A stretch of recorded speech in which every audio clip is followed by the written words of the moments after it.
Assalamualaikum warahmatullahi wabarakatuh. Salam dan bahagia Bapak Ibu guru hebat. Saya Rosnaini, calon guru penggerak angkatan 10 Kabupaten Bulukumba. Pada kesempatan ini, saya akan memaparkan eksplorasi konsep modul 1.2.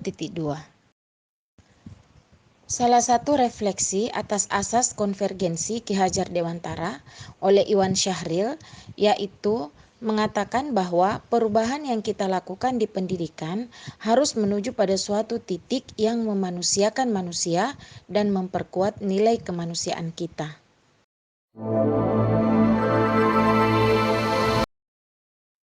Satu, bagaimana memahami cara kerja otak, 5 kebutuhan dasar manusia, tahap tumbuh kembang anak, beserta pengaruhnya pada pembentukan kebiasaan dan nilai-nilai hidup manusia.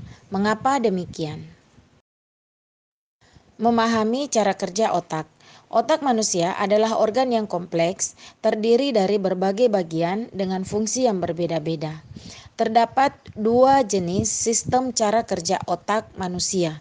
Yang pertama, sistem berpikir cepat, dan yang kedua, sistem berpikir lambat.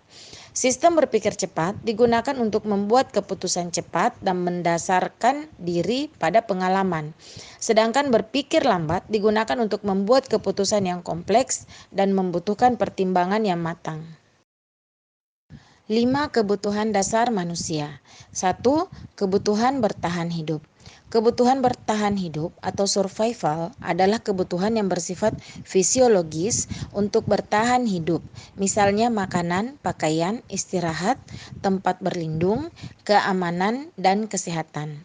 Secara sederhana itu dapat dipenuhi dengan makan, tidur, olahraga, dan memberikan perlindungan.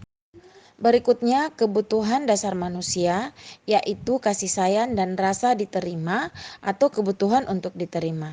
Kebutuhan ini termasuk kebutuhan psikologis seperti rasa diterima, dipedulikan, berbagi, bekerja sama, menjadi bagian dari suatu kelompok, dikasihi, mengasihi, dan disayangi dan menyayangi. Kebutuhan berikutnya adalah kebebasan atau kebebasan akan pilihan. Kebutuhan untuk bebas adalah kebutuhan untuk mandiri, otonom, memiliki pilihan, mengembangkan daya lenturnya, dan mampu mengendalikan arahnya sendiri. Berikutnya, kekuasaan dan penguasaan atau kebutuhan pengakuan atas kemampuan. Kebutuhan ini berhubungan dengan kekuatan seorang untuk mencapai sesuatu, menjadi kompeten, menjadi terampil, memimpin, berprestasi, diakui dan didengar. Yang terakhir, kebutuhan akan kesenangan atau kebutuhan untuk merasa senang. Kebutuhan akan kesenangan adalah kebutuhan untuk mencari kesenangan, humor, bermain, bersenang-senang, bergembira, antusiasme, dan tertawa. Biasanya, kebutuhan ini juga dapat dipenuhi dengan menyediakan tantangan, gurauan, dan pembelajaran yang bermakna. Pengaruh pada pembentukan kebiasaan dan nilai-nilai hidup, yaitu cara kerja otak, kebutuhan dasar manusia, dan tahap tumbuh kembang anak saling terkait dan memiliki pengaruh besar pada pembentukan kebiasaan dan nilai-nilai hidup manusia. Selanjutnya, pengaruh pada pembentukan kebiasaan dan nilai-nilai hidup manusia, yaitu satu pengalaman di masa kecil, terutama dalam 5 tahun pertama kehidupan, sangat penting untuk perkembangan otak dan pembentukan kepribadian.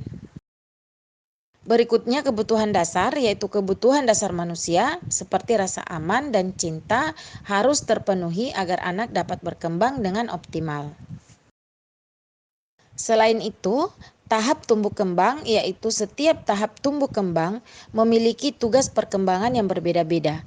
Keberhasilan menyelesaikan tugas perkembangan pada setiap tahap akan membantu anak mengembangkan kebiasaan dan nilai-nilai yang positif.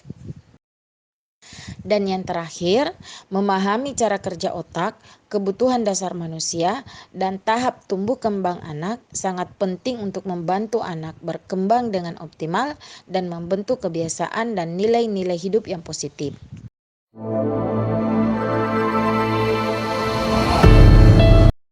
Nilai-nilai yang perlu dikuatkan sebagai guru penggerak. Yang pertama, guru penggerak dan manusia tergerak memiliki peran penting dalam memahami kerja otak, kebutuhan dasar manusia, dan tahap perkembangan anak. Pemahaman ini membantu mereka dalam yang pertama, menjalankan peran. Guru penggerak dan manusia tergerak dapat menjalankan peran mereka dengan lebih efektif dalam memimpin pembelajaran, menggerakkan komunitas, dan mewujudkan kepemimpinan murid. Yang kedua, membantu mereka dalam mengembangkan potensi. Pemahaman ini membantu mereka dalam mengembangkan potensi diri dan orang lain termasuk anak-anak. Dan yang terakhir, peran guru penggerak dan manusia tergerak adalah menciptakan perubahan positif. Pemahaman ini menjadi landasan untuk menciptakan perubahan positif dalam dunia pendidikan dan komunitas.